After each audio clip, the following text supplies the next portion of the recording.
J.D. Vance has launched a fierce attack on Michigan Senate candidate Abdulrahman Mohamed El-Sayed over past comments concerning Sharia law.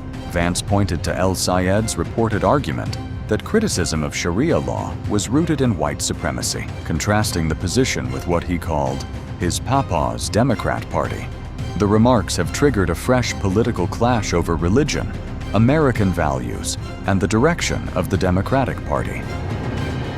But as we systematically address the failures of the past, I gotta be honest, as much as I wish we had, we have not gotten a lot of help from Democrats in Washington. Bernie, have we? No. This is not, unfortunately, JFK or FDR's Democrat Party. Hell, it's not even Bill Clinton's Democrat Party. This is the party of diversity quotas rather than opportunity for all. This is the party, the Democrat Party, of graduate students rather than the union and non-union workers who make this facility run. It's sometimes actually hard to understand, like, what do these modern Democrats actually stand for? But look what they say. Pay close attention, and they'll leave these little hints of what they actually care about. Now, El-Sayed, this guy running for Senate in Michigan, he once argued, not too long ago, that criticisms of Sharia law were rooted in white supremacy.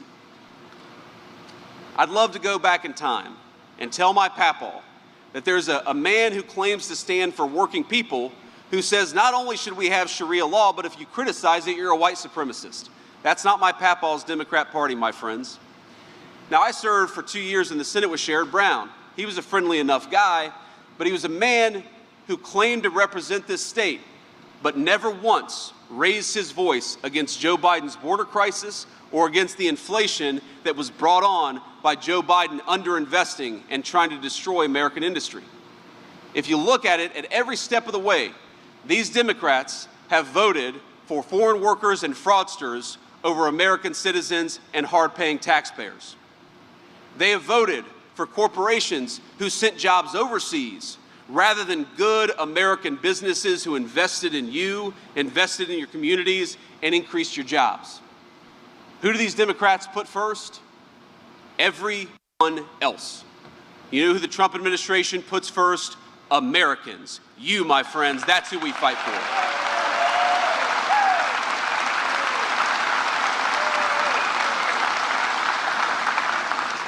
But you know, these Democrats, they've opposed every turn our work to make trade fair again, to stop letting foreign countries take advantage of us. They screamed and cried as we protected our communities from illegal immigration. They sued, they boycotted, they protested, they rioted, and they obstructed, all in the name of defending the interests of foreigners over American citizens. That's right. Now, some of the stories sound insane. In one case, we were working to deport a convicted child rapist in the state of Minnesota.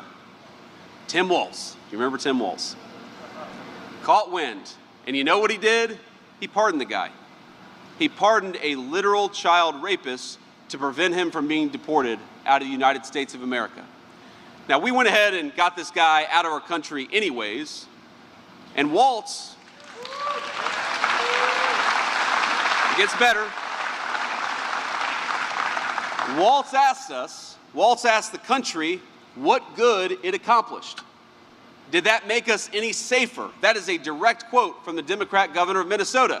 To which I'd say, as the father of 4 young children, 10-year-olds and everybody else can breathe a little bit easier in Minnesota. Yes, Tim, of course it's good to get violent criminals the hell out of the United States of America.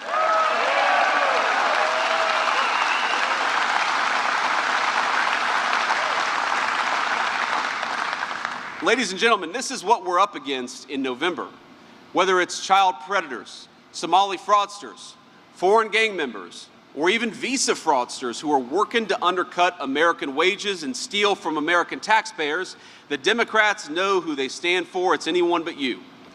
Think about it. Every single Democrat, every one, voted against no taxes on tips, voted against no taxes on Social Security, voted against no taxes on overtime, and voted against no taxes on car loans so long as those cars were made right here in America. Now we got to ask ourselves, imagine if they get back in power, what are they going to vote for?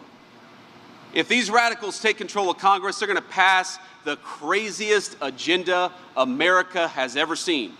You're not going to have to take my word for it. You just got to hear these guys actually talk about it themselves. One incoming Democrat congresswoman wants to abolish prisons, she wants to abolish police, and she wants to abolish the borders. And let me just say, that's the only real question on the ballot in November. Do we believe in America, or do we believe in nothing? We in this room believe in America, and we're going to fight for it, my friends.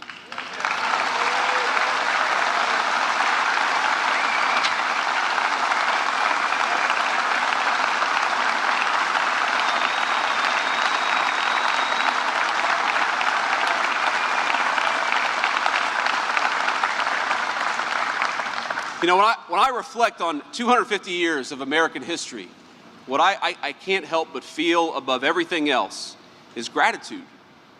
I reflect on this incredible life that I've been able to lead thanks to the generosity of so many of the people in this community, people who are here today, friends and family. My stepmom is here, teachers, people who made it possible for me to live the American dream when everything else was fighting against it.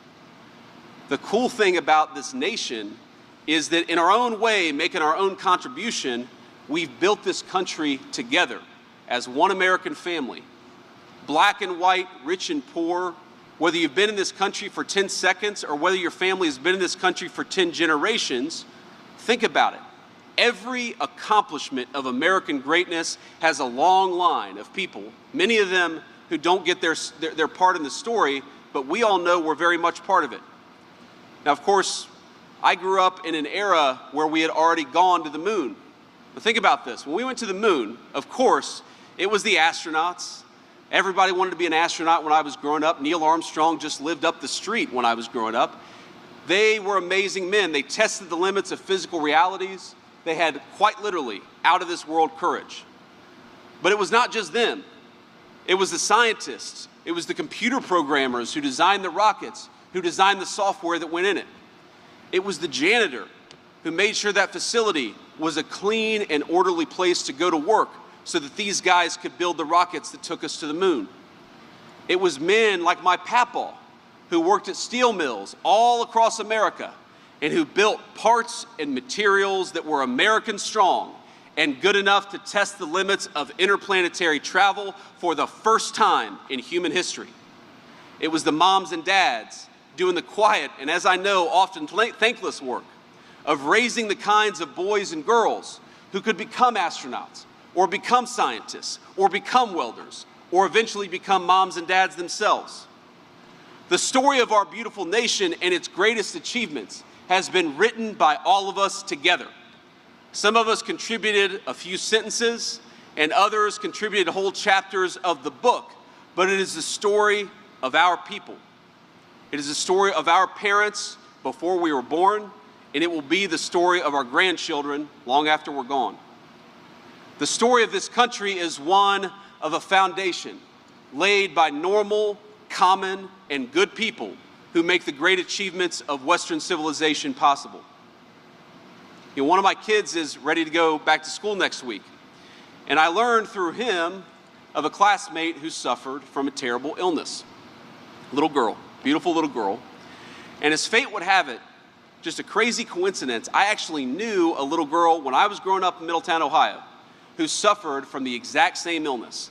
And what I remember is that back then, it was considered a death sentence.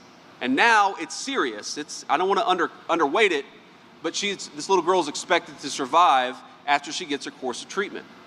Now think about this. In just a single generation, a disease has gone from a death sentence to another very difficult problem that Americans together can fix. From the people who are making the therapeutics, to the people who are designing and building the facilities where they're made, to the men and women who manufacture the steel where the medicines that saved that little girl's life were made. It's not possible without all of us working together.